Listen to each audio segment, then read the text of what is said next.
ఏదైతే ఇప్పుడు చంద్రబాబు నాయుడు గారు హుటాహుటిన శ్రీ సిటీ వెళ్ళిపోయారు. ఆ శ్రీ సిటీలో ఇవాళ ఆయన ఒక 15 ఇండస్ట్రీలని ప్రారంభోత్సవం చేస్తున్నారు. నాకు ఒకటి తెలియగా అడుగుతాను, ఇప్పుడు వచ్చిన గవర్నమెంట్ 3 నెలలైంది.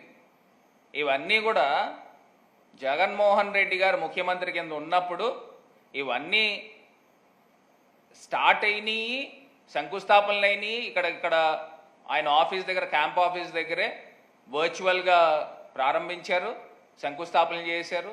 అవి ప్రొడక్షన్లో ఆల్రెడీ ఉన్నాయి. ఆ ప్రొడక్షన్లో ఉన్నట్లని ఈయన తీసుకొచ్చి ఓపెనింగ్ చేస్తున్నాడు. ఇంకా నాకు ఇంకో కొంత ఆశ్చర్యం ఏంటంటే, ఆల్రెడీ వర్క్ స్టార్ట్ అయిపోయి, కన్స్ట్రక్షన్ స్టార్ట్ అయిపోయినాయి కొన్ని ఇండస్ట్రీలకు సంబంధించి. దాన్ని ఇవాళ తీసుకొచ్చి శంకుస్థాపన చేస్తూ ఉన్నాడు. వీళ్ళు వచ్చింది 3 నెలలైంది. అదేదో వీళ్ళేదో గొప్పగా చేసేసినట్టు మీడియాల్లోనూ వాళ్ళకున్న పేపర్లలోనూ వేసుకుంటూ ఉన్నారు. చంద్రబాబు నాయుడు గారు మార్క్ రాజకీయం చూపించారు. అంటే 3 నెలల్లో ఎక్కడైనా ఇండస్ట్రీలు ప్రారంభించేయడం, కట్టేయడం, ప్రొడక్షన్ తీసుకొచ్చేయడం జరుగుతుందండి ఎక్కడైనా? మరండి క్రెడిట్ అంతా ఎవరిదండి? ఇది జగన్మోహన్ రెడ్డి గారిది కాదా?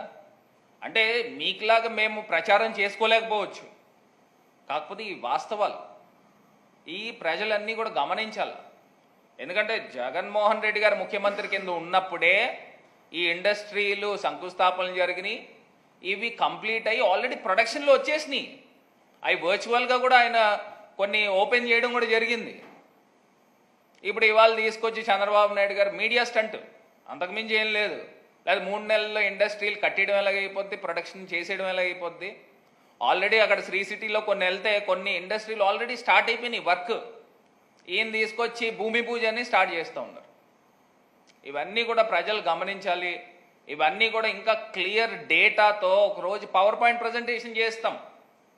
మీరు ప్రభుత్వంలో ఉన్న హయాంలో మీరెన్ని ఇండస్ట్రీలు తీసుకొచ్చారు, మేమెన్ని ఇండస్ట్రీలు తీసుకొచ్చాము. మేము బహుశా వెనకబడి ఉండొచ్చు పబ్లిసిటీలో, మీకులాగా లేనిది ఉన్నట్టు, ఉన్నది లేనట్టు చెప్పుకునే ఆ కెపాసిటీ మా దగ్గర లేదు. కాకపోతే మేము వాస్తవాలు మాట్లాడుతూ ఉన్నాము. ప్రజలకు ఏదైతే చేయగలుగుతామో అదే చెప్తా ఉన్నాం. అది మేము చెప్పాము కాబట్టి ప్రజలు ఇంకా ఎక్కువ పథకాలు చంద్రబాబు నాయుడు గారు ఇచ్చేస్తున్నారు అని ప్రచారం చేశారు కదా, ప్రజలు నమ్మారు. నమ్మిన తర్వాత ఇవాళ ప్రజలు నోట్లో మట్టి కొట్టే కార్యక్రమము చంద్రబాబు నాయుడు గారు ప్రభుత్వం చేస్తూ ఉన్నారు. ఈ వాస్తవాలు ప్రజలు గమనించగలరని ఈ సందర్భంగా తెలియపరుస్తారు.